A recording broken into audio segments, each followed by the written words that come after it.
যেখানে দেখা যাচ্ছে এক ভক্ত আনসেলত্তির গাড়ির সামনে দাঁড়িয়ে তার সাথে সেলফি তুলছেন, কিন্তু সেলফি তুলে তিনি ক্ষান্ত হননি, করে বসলেন এক অভাবনীয় আবদার।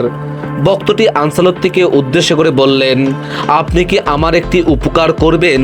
নেইমারকে কি বিশ্বকাপে ডাকবেন? সবাইকে অবাক করে দিয়ে হেসে আনসেলত্তি উত্তর দিলেন, অবশ্যই, অফকোর্স। কোচের মুখে এমন আশ্বাস পেয়ে খুশিতে আত্মহারা হয়ে যান সেই ভক্ত।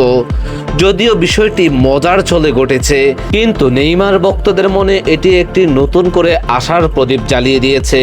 নেইমার বর্তমানে চোট কাটিয়ে ফেরার লড়াইয়ে আছেন, খেলে যাচ্ছেন একের পর এক ম্যাচ, যেখানে তিনি সেই পুরানো নেইমারের মতন দুর্দান্ত খেলে যাচ্ছেন। আর তার দলে ফেরা মানেই ফুটবল বিশ্বের বাড়তি উন্মাদনা। নেইমার কি তবে 2026 বিশ্বকাপে ফিরছেন? ব্রাজিলের কোচ কার্লো আনসেলত্তির এক কথাতেই এখন সোশ্যাল মিডিয়ায় ঝড় তুলেছে। প্রিয় ভিউয়ার্স, আপনার কি মনে হয় আনসেলত্তি কি নেইমারকে বিশ্বকাপে স্কোয়াডে রাখবেন? তা আমাদেরকে কমেন্ট বক্সে জানিয়ে দিন, এবং ফুটবলের সব ধরনের আপডেট পেতে আমাদের চ্যানেলটি সাবস্ক্রাইব করে আমাদের পাশেই থাকুন। ধন্যবাদ।